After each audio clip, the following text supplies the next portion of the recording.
tipos de pecados. Idolatria, que é a raiz. Paulo coloca a idolatria como sendo a raiz dos males. E o segundo, que é o que ocupa a maior atenção de Paulo, são as perversões sexuais. Versículos 24, 26 e 27.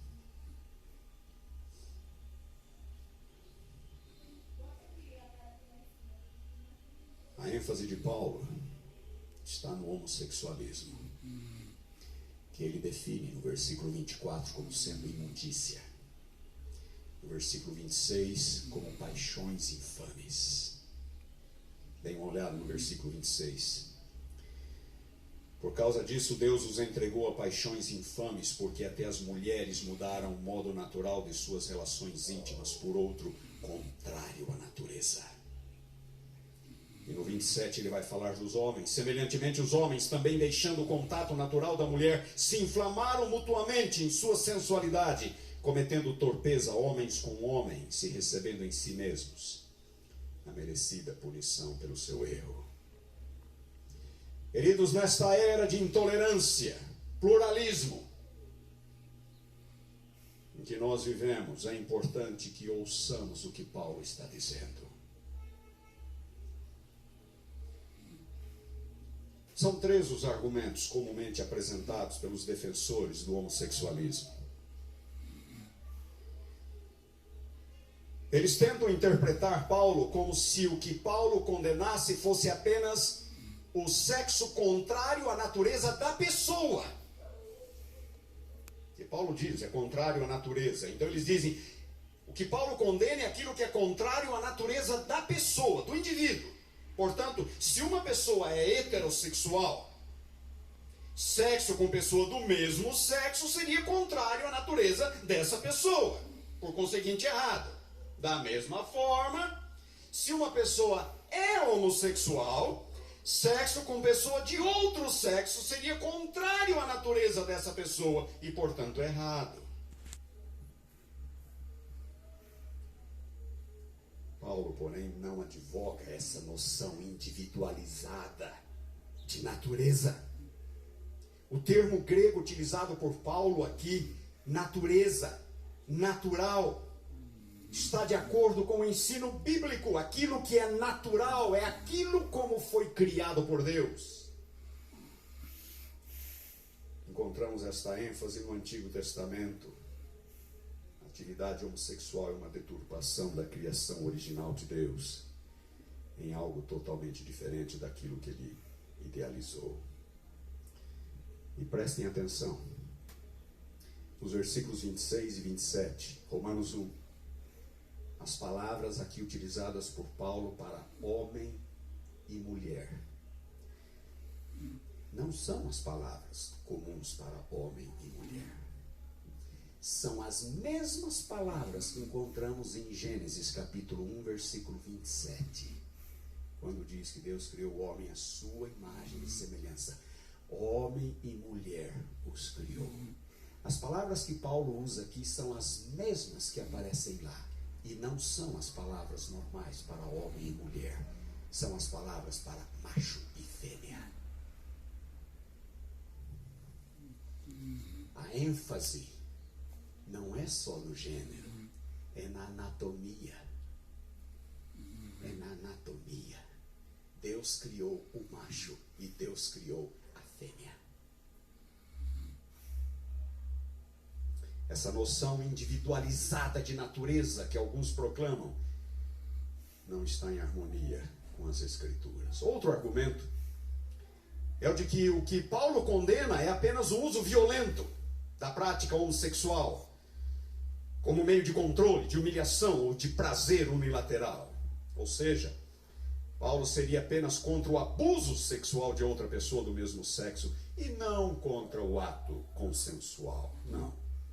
O ato consensual é uma expressão de amor, dizem eles.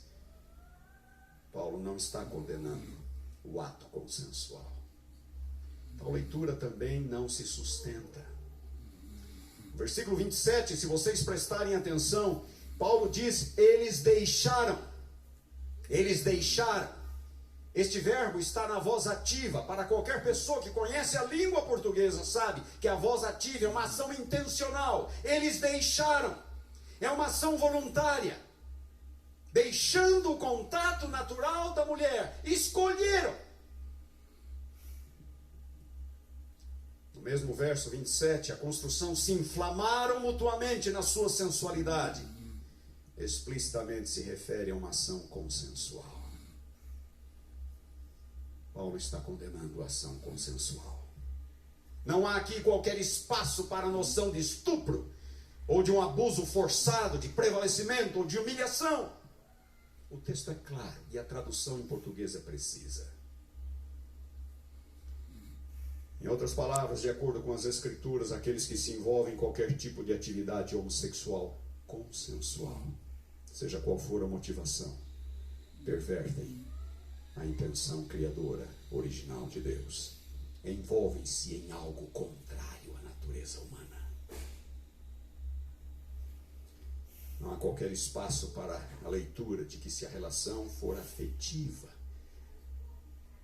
monogâmica, duradoura, então ela é aceitável. Não. Isto é uma deturpação do que Paulo está dizendo. É uma violação do princípio da criação. E aqui, queridos, talvez seja importante fazer uma distinção entre inclinação homossexual e a prática homossexual.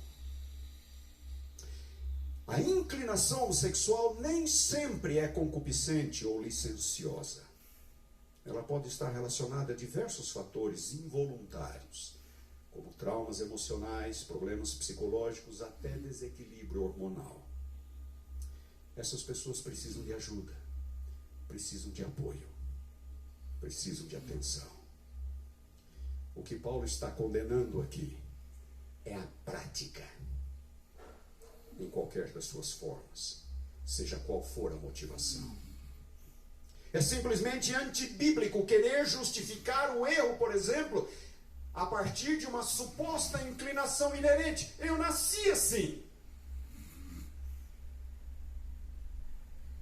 Não é porque alguém nasce com traços pecaminosos que então aqueles traços podem ser praticados. Pecado continua sendo pecado. Todos nós herdamos inclinações ruins, mas eu sei o que eu herdei do meu pai. E não é porque eu nasci com estas inclinações que eu estou liberado para convertê-las em prática, em ações. O que é nascido da carne é carne. O que é nascido do Espírito é Espírito. Não te admires de eu te dizer, importa-vos nascer de novo. Paulo é claro, a relação homossexual é antinatural e, portanto, contrária ao projeto criador de Deus. Os escritores judaicos dos dias de Paulo batiam muito nesta tecla, usavam as mesmas expressões usadas por Paulo, contrária à natureza, natural. E também os estoicos, que não eram cristãos, não eram judeus, não tinham o benefício das escrituras. Muitos deles haviam chegado à mesma compreensão por meio da revelação natural. E o elemento antinatural do homossexualismo é óbvio, e eu não preciso me deter aqui. É contrário à anatomia humana. É contrário à anatomia humana. E se fosse a regra, a raça humana entraria em extinção. Não é natural.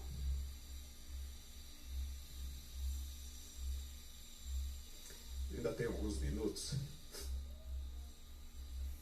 Sabem como que os antigos pagãos justificavam a prática homossexual? Eles utilizavam os argumentos mais bizarros possíveis. Alguns deles diziam que a conjunção dos astros no momento do nascimento explica por que alguns nascem com inclinação homossexual. O argumento mais comum, porém, era um apelo à mitologia, às histórias dos deuses, como por exemplo o argumento de Aristófanes, um poeta grego do 5º para o 4º século antes de Cristo. E ele dizia uma história muito interessante. Ele dizia que no princípio os deuses criaram 3 criaturas arredondadas, com 4 pernas, 4 braços cada uma, uma criatura masculina, uma criatura feminina e uma criatura híbrida, masculina e feminina. Os deuses, no princípio, criaram 3 criaturas. Ok? Todas arredondadas, todas tinham 2 rostos, um pescoço cilíndrico, todas tinham 2 órgãos sexuais, 4 pernas e 4 braços. Uma criatura era toda masculina, outra criatura toda feminina e outra criatura meio masculina, meio feminina. Por haverem conspirado contra os deuses, então estes, sob a liderança de Zeus, que é o deus supremo na mitologia grega, eles decidiram punir essas criaturas, cortando-as ao meio. Assim, aquela criatura masculina produziu 2 homens. Aquela criatura feminina, cortada ao meio, produziu 2 mulheres. E aquela criatura híbrida, meio masculina, meio feminina, cortada ao meio, produziu 1 homem e 1 mulher. Vocês estão acompanhando por enquanto? 3 criaturas, uma masculina, uma feminina e uma híbrida. Cortadas ao meio, a masculina produziu 2 homens, a feminina produziu 2 mulheres. E a híbrida produziu 1 homem e uma mulher. Continua Aristófanes. É por isso que alguns homens gostam de homens, e algumas mulheres gostam de mulheres, e alguns homens gostam de mulheres e vice-versa. Ou seja, todos estão em busca da sua outra metade. Todos estão em busca da sua outra metade. Os homens que buscam homens são as 2 partes daquela primeira criatura masculina, tentando encontrar a sua outra metade. As mulheres que buscam mulheres são as 2 partes daquela criatura feminina, tentando encontrar a sua outra metade. E os homens, os heterossexuais, os homens que buscam mulheres, as mulheres que buscam homens, são aquelas 2 partes da terceira criatura, tentando procurar se reaproximar uma da outra. Irmãos, o ponto aqui é claro. Além da bizarrice da explicação, o ponto é claro. É isto que acontece quando criamos deuses à nossa imagem e à nossa semelhança. Paganismo nada mais é do que deuses criados à imagem e à semelhança humana. Uma noção degradada de Deus resulta numa noção degradada da criação, que por sua vez resulta numa noção degradada do ser humano e da vida humana. Quando os deuses não passam de projeções daquilo que somos e fazemos, tudo se torna válido. Não há limites para as loucuras e depravações humanas. Quando os deuses não passam de projeções daquilo que nós pensamos, não há limites. Não há limites para as loucuras e depravações humanas.